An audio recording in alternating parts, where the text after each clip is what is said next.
Hello guys, അപ്പം ഇന്ന് Sunday ആയിരുന്നു. ഇന്ന് ക്ലാസ്സില്ല.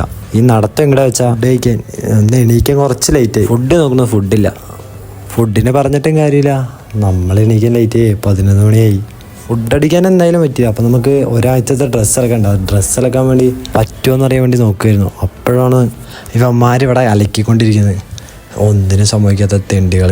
ഇവന്മാരവിടെ അലക്കിക്കൊണ്ടിരിക്കുക. അപ്പോഴാണ് ഞാൻ ഒരു കാഴ്ച കണ്ടത്. ഇത് കണ്ടപ്പോൾ തന്നെ എനിക്ക് വിഷമമായി. പിന്നെ ഞാൻ വിചാരിച്ചു നമുക്കാരും ഇല്ലല്ലോ, അതുകൊണ്ട് ഞാൻ വ്ളോഗ് എടുക്കാൻ വേണ്ടിയിട്ട് ധാരാളം നോക്കാൻ വേണ്ടി കയറിപ്പോയി. അപ്പോഴാണ് ആ സത്യം തിരിച്ചറിഞ്ഞത്. അത് ആളുടെ ചേച്ചിയായിരുന്നു. നമ്മൾ തെറ്റിദ്ധരിച്ച്. അയ്യോ, ഞാൻ തെറ്റിദ്ധരിച്ച്. പിന്നെ ചേച്ചിക്കൊരു ഹായ് കൊടുത്തു. പിന്നെ ഞാൻ എൻ്റെ ഡ്രസ്സ് ഇറക്കാൻ വേണ്ടി പോയി. പോണ വഴിക്കാണ് ഒരു ഫിൽറ്റർ ഉണ്ടായി. ഇതാണെങ്കിൽ വർക്ക് ചെയ്യാത്തൊരു പൊട്ട ഫിൽറ്റർ.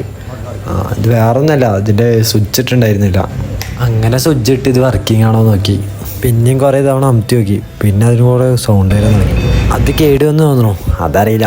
പിന്നെ ഞാൻ എൻ്റെ ഡ്രസ്സ് ബക്കറ്റ് എടുക്കാൻ വേണ്ടി നേരെ റൂമിലേക്ക് പോയി. പിന്നെ ആ ഡ്രസ്സിൻ്റെ ബക്കറ്റ് എടുത്ത് അങ്ങനെ നമ്മൾ ഡ്രസ്സ് ഇറക്കാൻ പോയി.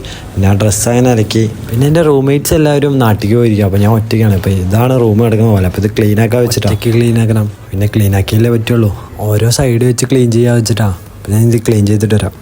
അങ്ങനെ 2 മണിക്കൂർ കഷ്ടപ്പെട്ട് എന്നെ കൊണ്ട് പറ്റുന്നത്ര ഞാൻ ക്ലീൻ ആക്കി വെച്ച്. അത് കഴിഞ്ഞ് പിന്നെ നമ്മുടെ ഡ്രസ്സ് ഡ്രയറിലിട്ടുണ്ടായിരുന്നു, അതെടുക്കാൻ പോയി. പിന്നെ ഫുഡ് വന്നിട്ടുണ്ടായിരുന്നു. പിന്നെ എനിക്ക് ഫുഡ് വേണ്ടാത്തതുകൊണ്ട് ഞാൻ പിന്നെ അങ്ങനെ പോയി കിടന്നുറങ്ങി. അപ്പോൾ ഓക്കെ, ബൈ.